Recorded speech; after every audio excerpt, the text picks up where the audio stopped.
All right, today we have the Taurus TCP 738. I picked this up for $175 out the door. Wasn't planning on buying a gun that day, but for under $200, kind of hard to pass that one up. Again, $200 is a lot of money, but look in your gun safe right now. Look in your closets. Look in your top drawer of your dresser. How many of you have a $1,500 1911 in there, a $1,200 SIG? If you don't own a pocket pistol, this is a great one to get. Probably fired about 200 rounds through it. Not a single jam. Runs hollow points just fine. And I did put a full box of 50 in there. I think I have... Oh, let's see, what brand is this? These are little Hornady 380s. They work just fine in there. Now, this has something most little 380s don't have, and that's a slide lock. That's phenomenal, because if you have a jam, if it locks back, you can tell that there's something wrong. You need to reload it. If you shoot enough, you can tell, just by the balance of the weapon, there's something wrong that needs to be fixed. You don't have to look at it anymore. Drop the mag, reload. You're good. I got a little aim shot laser on there. Works great. One problem I have with it is that there are like no holsters made specifically fitted for this. It's because it's a cheaper brand, I guess. I don't know. What I use right now, it's a little nylon thing I got from either, I think it was Walmart or Farm and Fleet. One problem with this, it was $10, but the one problem with it is that, put that in there, let's see, where is it? So it's up against my body like this if I carried appendix. Slide lock gets stuck on the inside. Right on this little stuff here. Now I could probably get some material and glue that in there so it's smooth over, but I find it is easy just when I'm pulling, twist outward and pull up.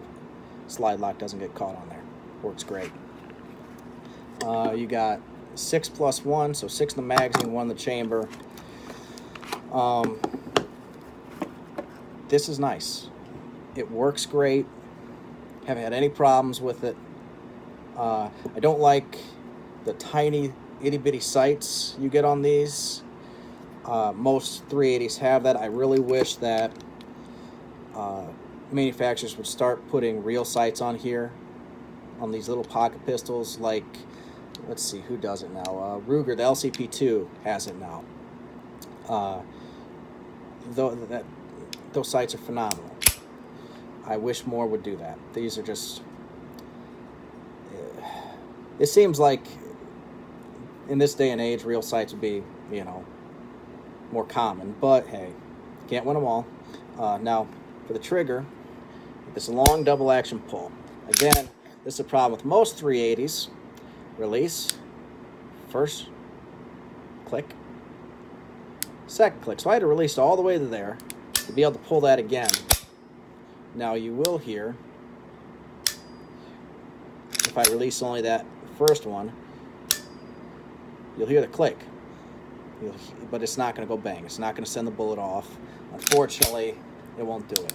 You have to, every single time, release that far, which sucks for accuracy, but if you're good with it, if you practice with it, I mean, you can hold nice small little groups at 7 yards. Now, this is a, 3, 5, 7 yard gun. Most of us see something like this and they're thinking, reach out and literally with your hand be able to touch them.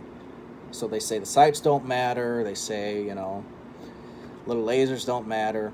Laser might stop a fight. Or gunfight, that is. Don't pull a gun on a fist fight. Hopefully you're not doing that. Unless you're a 100-pound woman fighting a linebacker. Then I understand completely. But you can get online, you could look all sorts of places and find stories of where police lasers have stopped a guy where they saw the laser and they freaked out and I'm done. I don't want to fight anymore. People have this weird idea that you should never pull a gun if you're not going to shoot, and I completely disagree. Pulling a gun may be enough just to stop the fight. Now, don't pull a gun if you don't have justification to shoot. If you pull the gun, be prepared to shoot, but you don't have to. All right? That laser is another way to stop a fight. You know, if the gun's not scary enough, the laser, oh God, now he's really sighting down in on me. He might pull the trigger and I'm dead. For some reason, this is such a psychological effect. Just the stupid laser. Do it. If you can get a better laser that has holsters made for it, get it. It's nice to have. 25 yards, wasn't holding tiny little groups with the laser, but it was working. I was hitting the target, the man-sized target, in the sternum area, and a lot of that's probably just how bad I was shooting. Probably could have held a lot tighter groups than I did. Now, again, there'll be people out there to say, this is just to put your hand out and touch them. Gun. You're never going to need to make a 25-yard shot, a 50-yard shot. Well, imagine you're in a movie theater, the back of a movie theater. Batman shooter comes in. Imagine you're at a mall. Shooter comes in. You're not going to be right on top of this guy. Now, you can have that chance to take him out, to stop the shooting, but did you practice at that distance with this little gun? This is about the point someone will say, well, you need to carry the biggest gun possible every day, constantly, whatever you can. And probably about 50% of the time I have a Glock 19 on me instead of this little pocket pistol. There's another one, my little Kel-Tec I'll do a review on later. But imagine you're outside of your kid's school, across the street where it's legal to stand there and have a gun under your shirt. And another parent who is smart enough to realize what's under your shirt, you know, she's one of the 0.00001% of people who will actually notice the bulge in your shirt. Freaks out, calls cops. There's a man standing across the school with a gun under his shirt. Now the cops show up, you got a carry permit, you're legally there, you're not doing anything technically wrong, you're just waiting for your kid to come across the school, but you created this whole fiasco of how, because people are stupid. That's all it is. This little thing, they're not going to notice in a shoulder holster under your shirt. They're not going to notice in an appendix holster under your shirt.